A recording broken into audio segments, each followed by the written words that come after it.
During college, I spent a summer working as an intern on a small farm in Maine, and you may know that I then, when I finished college before going to seminary, went and lived in Maine for about a year and a half and worked on that same farm.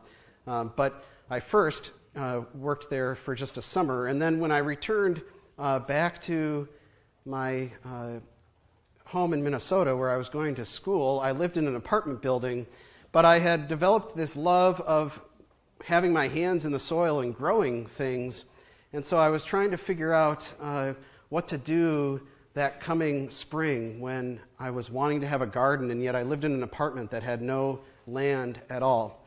I first tried one tactic, which was I lived in an apartment that had a flat roof, and I tried to convince my landlord to let me put in a rooftop garden. But he was concerned about the weight and the roof, and so that was a no. And so then I found out about another thing that people do. It's called guerrilla gardening, and not guerrilla like but guerrilla as in the word we use for warfare that is little pockets of people fighting a war. It comes from the Spanish guerra, which is war, and anytime you put that I-L-L-A ending on a Spanish word, it makes it diminutive, little, and so it's little wars, right? This is guerrilla gardening, though, and so it's little acts of gardening that are meant to sort of conquer the world slowly. So in my outside of my apartment, I lived on a downtown area, and they had trees along the boulevard. There we go. And around every tree was just a little bit of soil. And so I went out and I sowed seeds in those little bits of soil around the trees. This is what guerrilla gardening is. It's using public spaces to grow gardens, and there are people across the country and across the world that do this. The idea is that the plants grow up into food, and maybe you harvest it, but also others may see that there's edible food there, and they may also take the food and eat it. It's a way to sow seeds and produce food for others and for yourself without having property of your own. And this takes all kinds of forms. There's a gentleman in the United States who does what he calls chaos carrots. He just takes carrot seeds and spreads them everywhere he goes and sees if carrots won't just pop up. There are people that do what they call guerrilla grafting. There are lots of ornamental fruit trees throughout the cities of the United States, and what guerrilla grafters do is take actual fruit-producing stock and graft it onto ornamental fruit trees so that soon you have actual fruit growing in urban areas that people can pick and eat.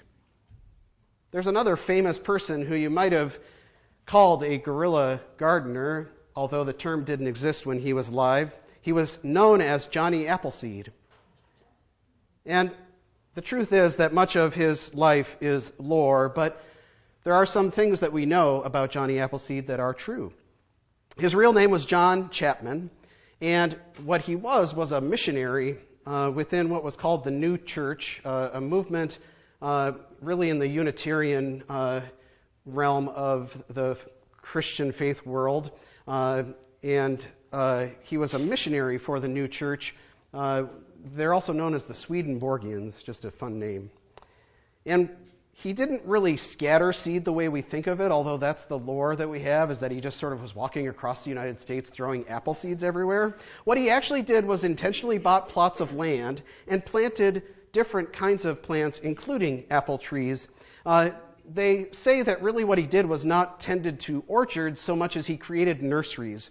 Nurseries are places where you start plants and then they go to other places to produce. And so what he would do is start nurseries everywhere that he went, and then he would put a local person in charge of the nursery, and they would give the plants out to other people in the area. And that's how these apple orchards eventually came to be, was because John Chapman started the nurseries that had the apple trees in them. He was also known for being very generous, because he would go and he would buy these plots of land, and then he would let other people tend them, and he never really saw much of a profit off of them. It was his way of providing for people and being generous, and it was also an avenue for him to share about his faith and to tell people about God. And there is a truth in Johnny Appleseed's life that is really important, and it's that our faith is meant to make us generous. And so we're starting today a series that we do every spring, which is a generosity series. And we're titling it this year, Sowing Generously, as you see up on the screen. And if you can tell, it's a little bit hard to tell from a distance, but those words, sowing generously, are made out of tiny seeds, all put together. And seeds, of course, eventually grow. And so you'll see up here on the table that we have some full-grown plants as well, because we're going to be talking about that process of growing and spreading as we sow generously.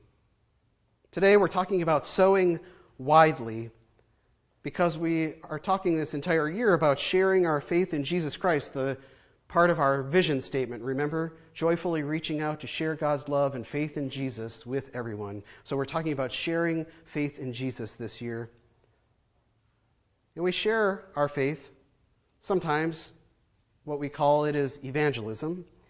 We often evangelize the way that John Chapman did, which is that our generosity speaks volumes to who God is in our lives. And so we give of ourselves. We are generous because we are faithful and because that's who God is. We give of ourselves through our finances, through our time, and through our talents. Today, Jesus speaks to us in a parable. I always forget. I always mean to replace the he, because we often start in a place where the Bible just says, and he said, and we should really replace the he with Jesus so that people know. Most of you probably know that this is a parable that Jesus is telling, but if you didn't, at the very beginning, as Susan read, she said, and he spoke to them. That was Jesus. He tells this parable today about how we spread seed, and it falls some in good places and some in bad. And it shares a second important truth, not only the first, that our faith is meant to make us generous, but that also generosity is an action. You have to sow. Generosity doesn't just happen. You have to let go. You have to spread. You have to move your arms to give and to sow. Faith is nothing if it's not spread and dispersed out. You know, if faith is just something that we hold, if we're okay with Jesus and that's it, I'm just going to now sit in a corner until I die and go to heaven, your faith has not done much for the world. And it's not what faith is meant to be. This parable is about faith. It's about the fact that we're supposed to scatter and sow our faith as we live our lives. But it's also a strange parable because it's not a very wise gardening nor farming technique. We tend to plan our gardens. I started with the story of guerrilla gardening because I was still trying to make a plan. The problem is I didn't have any property of my own, and so I planned to use public property.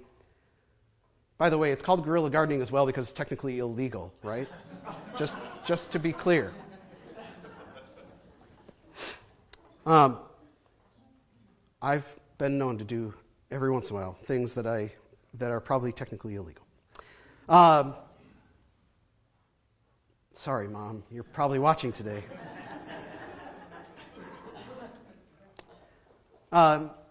We plan our gardens, though. I mean, John knows this for sure, right? You're not going to just go out into your yard and throw seeds around, right? You've got signs probably at the end of every row, and you know what you planted there. You have a map? Right, yeah. I knew that John and Sandy would have a plan, and this is what we do. Even when I did eventually have property of my own that I could plant, I planned my gardens. But what's interesting is that no matter how much you plan your garden out and map your garden out, we all have had the experience of being surprised by a volunteer plant. Planning is usually wise, but Jesus suggests here that sowing generously looks different. It's more like our idea of Johnny Appleseed, the legend, where he goes about spreading seed everywhere he goes and not looking back. It's not like he stays to see whether it turns into apple trees. He just scatters the seed and on he goes. But that's risky. That's what we hear in the parable today. Some produces, some does not. But that's the risk of sowing generously and following Jesus. And of course, the parable's a little bit unclear. Roger gave one interpretation, which is, the seed is the word of God, and we are the soil, which would mean that God is the one sowing, right? But we also sometimes interpret this as we are the sowers, right? And that, again, the seed is the word of God, or is our faith, and that we're sharing it and spreading it and dispersing it. And in that case, the places where it lands are other people, right? Sometimes we're told specifically what a parable is about in Scripture. But today, it just says, he spoke to them many things in parables. And this word, many things, also can be interpreted as often. It's about the number of times something happens. And so it seems to be saying Jesus just really loved to talk in parables. It's probably a setup for the ending here where the disciples say to him, "Why do you always talk in parables?" Right? It's a setup to say this is what he often did. And so we're not told specifically what this parable is exactly about. We are left to glean that. Do you like my pun there? We're left to glean that on our own. Jesus simply says, those who have ears, let them listen. And we are left listening. But if you're anything like me, you're a little bit like, yeah, I heard you, but I still wonder what exactly this means. Is the sower God? Is it us? Does it matter? Because here's what I would say, regardless, it is a different kind of sowing than we are used to. In the way that we are called to give as Christians, this parable is clear. Regardless of whether it is God who is the sower or we that are the sower, we are meant to sow generously. And so in sharing our faith, in evangelism, in telling people about Jesus Christ, we are meant to be widely spreading the news to anyone who will hear.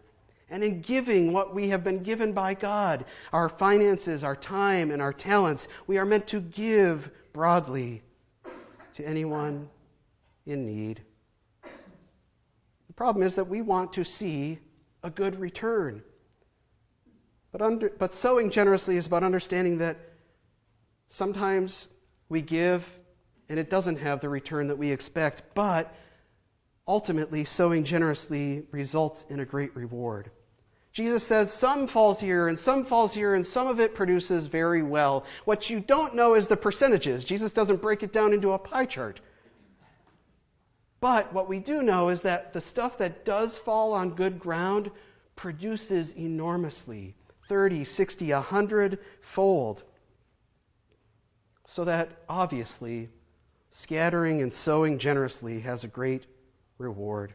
And in my experience, the more I give, the more abundant my life is. And so it's worth the risk, because generosity does have a great reward, and it changes people's lives. I've experienced this on my own when I got married, and I had a friend from seminary who we invited to our wedding. They weren't able to make it. They sent a card, and at our opening of gifts, we opened the card, and in there was a check that was larger than any check we had received from anyone else. And this is just a friend from seminary. I would expect most often to have received the largest gifts you get from family, right? But this was just a friend. And the gift astounded me. I actually wrote to her and said, "Did you make a mistake?" Right? Because I couldn't conceive of the zeros after this number. It had to be wrong. And she said, "No. My faith makes me generous, and I wanted to share some of that generosity with you, and it changed my life because you know what? I now try to give those kinds of gifts to people when they get married, if I can." And we've all had experiences like this, of generosity that has made us want to also be more generous, because we're just astounded that someone would sow so generously.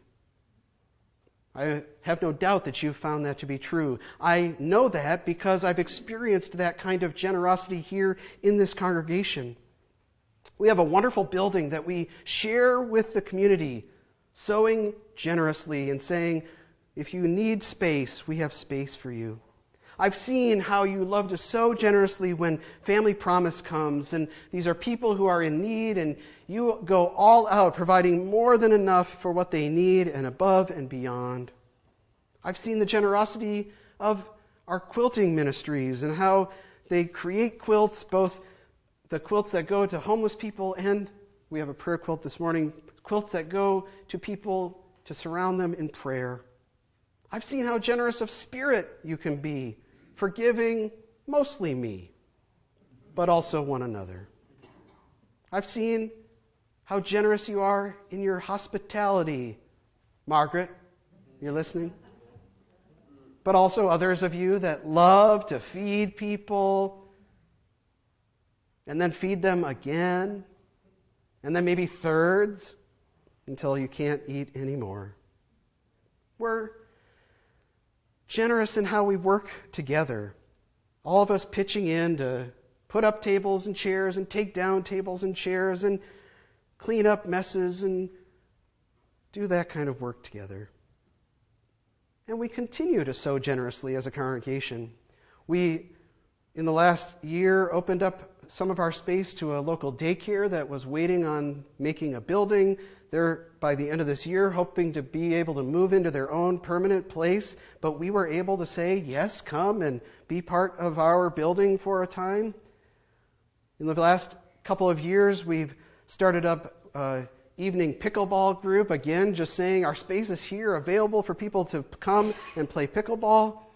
Roger started cornhole a few years ago. It probably is more than I realize at this point because COVID made us, my sense of time is confused, right? So it's probably been going on for more years than I know.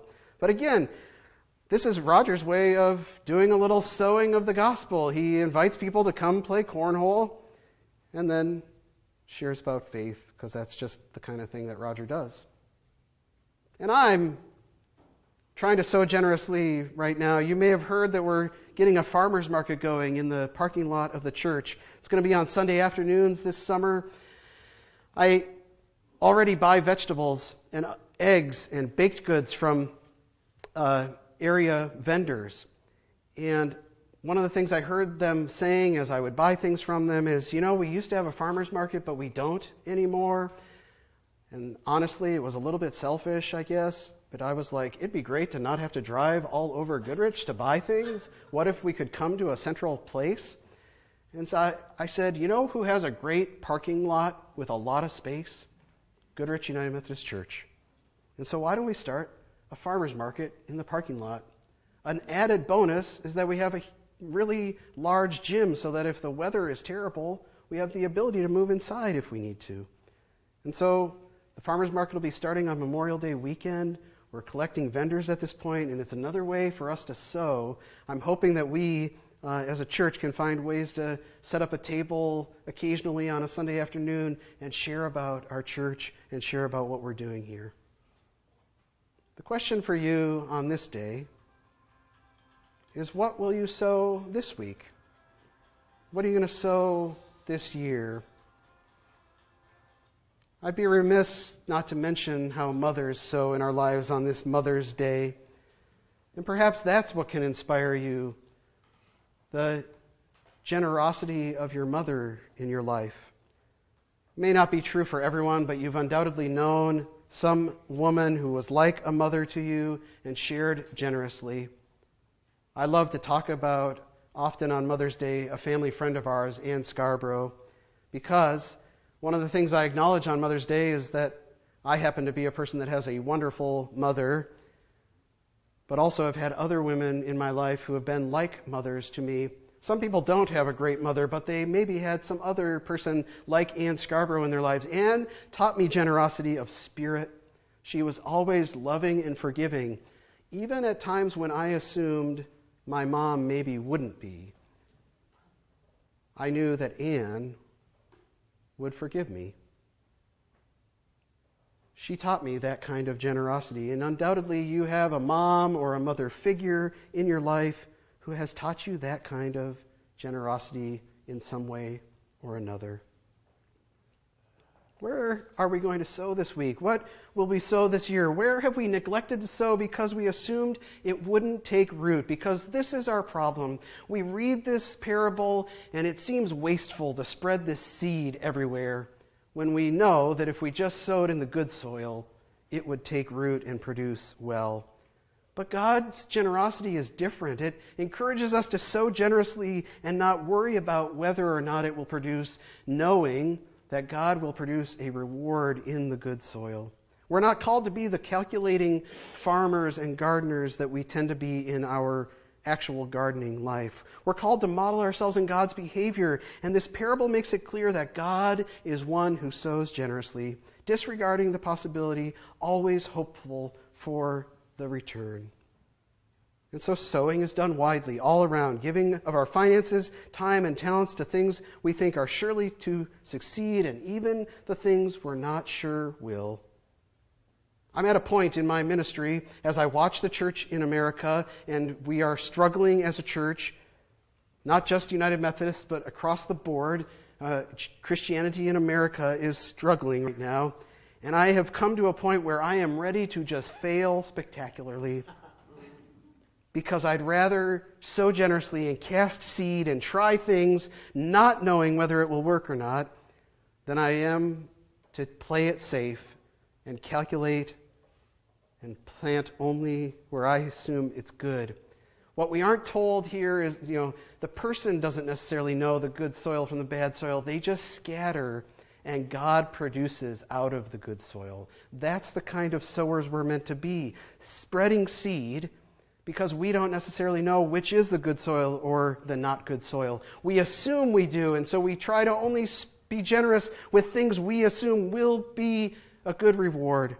But God changes things on us and makes good soil in places where we don't expect it. We are called to sow generously because it makes the world a more beautiful place. In all the ways that I mentioned, our church has done it before, and in the many ways we have yet to be seen. We are meant to be like Johnny Appleseed or the guerrilla gardeners. And so today we have seeds for you. Cue the ushers. We have packets of seeds. We found Michigan wildflower seeds, so we're not planting any invasive species, but we are giving you packets of seeds today. And I want you to be a guerrilla gardener with me. And what this is, you could take these home and sow them in your own yard if you want to, but that's not really the point. The point is to take them, trespass onto your neighbor's property, and scatter the seed. Because here's the thing, you laugh, but later on this summer, when those wildflowers come up in their yard, and you don't have to do it in your neighbor's yard, you could do it at a park. You could do it out around town in the planters that are along the streets. Later on, when you see those flowers come up, more importantly, other people will see those flowers come up. And some people might weed them out because they will see something coming up that they didn't plan to have there, and they'll assume it's a weed. But some of it is going to produce. And it's going to make the world more beautiful with flowers. And regardless, we are called to be people who sow generously and sow widely and spread God's good news. And this is just a sign of it.